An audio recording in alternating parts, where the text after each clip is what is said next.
July 23, 1983, Air Canada Flight 43, a brand new Boeing 777, cruises at 41,000 feet over central Canada. Passengers enjoy a smooth flight to Edmonton, completely unaware that a catastrophic mathematical error is about to seal their fate.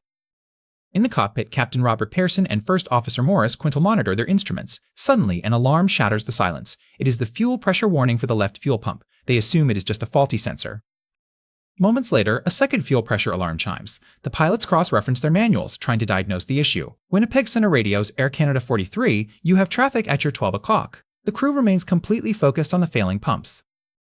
The situation escalates rapidly. The left engine suddenly spools down and dies. The crew radios ATC Winnipeg Center, Air Canada 43, we've lost our left engine, requesting immediate clearance to divert to Winnipeg. Tension fills the flight deck.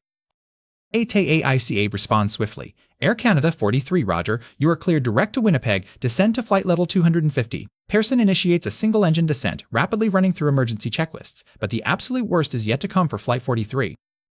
Another warning sounds, a loud, continuous double gong that neither pilot has ever heard in training. The right engine has flamed out. The 767 loses all thrust, instantly becoming a 13.2-ton glider suspended in the middle of the sky. With both engines completely dead, the main generators shut down. The electronic flight instruments go completely blank, plunging the cockpit into terrifying darkness. Only a few analog standby backup instruments remain active to guide them through the perilous descent.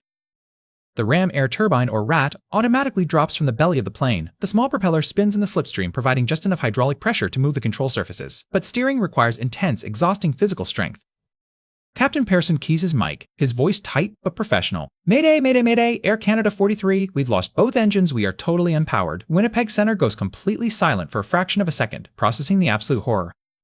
Winnipeg ATC immediately clears the airspace. Air Canada 43, mayday received. Radar contact lost due to your transponder failure. We are tracking your primary target. The controllers desperately calculate the distance to the Winnipeg runway for the crippled jet. First Officer Quintal calculates their terrifying sink rate. They are losing 2,000 feet per minute. Given their distance, they quickly realize they will never make it to Winnipeg. They need an alternate landing site, and they need it immediately. Quintal remembers Gimli, a former Royal Canadian Air Force base where he once trained. Winnipeg, Air Canada 43. We won't make Winnipeg. We are turning toward Gimli. What they don't know is that Gimli is no longer an active base. The Gimli runway has been converted into a civilian motorsport park. Today, it is packed with families, campers, and kids enjoying a local car race. The abandoned runway they are desperately aiming for is currently a bustling, crowded drag strip. Approaching Gimli, Pearson relies purely on his glider pilot experience. They have no flaps, no slats, and minimal hydraulic control. We are coming in high and fast, Pearson notes. He makes a bold, unprecedented decision for a massive commercial jet. Pearson executes a forward slip maneuver used in light aircraft, never in a 777. He crosses the controls, turning the massive plane sideways into the wind to create incredible drag. Passengers look out windows directly at the rapidly approaching ground. Drop the gear, Pearson yells. Quintal triggers the gravity. Drop mechanism. The main landing gear falls and locks into place with a heavy thud. However, the nose gear falls but fails to lock, leaving the front end completely vulnerable. The giant Boeing 777 silently drops out of the sky over the Gimli racetrack. Without roaring engine noise, the people below have absolutely no warning until the massive dark shadow sweeps directly over the drag strip. Panic erupts. The main wheels smash onto the runway. Pearson slams on the brakes. Two tires immediately blow out from the extreme pressure. The plane careens down the runway, heading straight for the terrified families and racing enthusiasts scrambling desperately away. The unlocked nose gear collapses backward. The nose of the 777 slams into the concrete, sending a massive shower of bright orange sparks into the air. The friction screeches deafeningly as the metal fuselage grinds violently against the racing strip.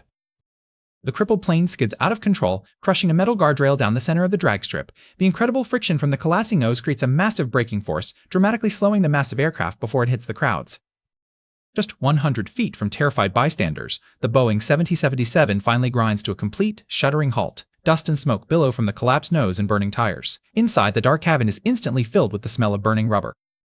Evacuate, evacuate, Pearson commands. Flight attendants immediately deploy the emergency slides. Because the tail is pitched high into the air, the rear slides are dangerously steep, causing minor injuries, but miraculously, every single soul makes it out of the plane. How did a modern jet run out of fuel? Investigators quickly discover a catastrophic ground error. Canada had just transitioned to the metric system. The ground crew calculated the fuel load in pounds instead of kilograms, vastly underfueling the plane. They needed 22,300 kilograms of jet fuel, but were only given 22,300 pounds, less than half the required amount. Because the computerized fuel gauges were entirely inoperative before takeoff, the pilots relied on these deeply flawed manual calculations, sealing their fate. Against all absolute odds, Captain Pearson and First Officer Quintal's incredible airmanship turned a certain catastrophic disaster into an aviation miracle. The incredible story of Air Canada Flight 43 will forever be known in history as the legend of the Gimli glider.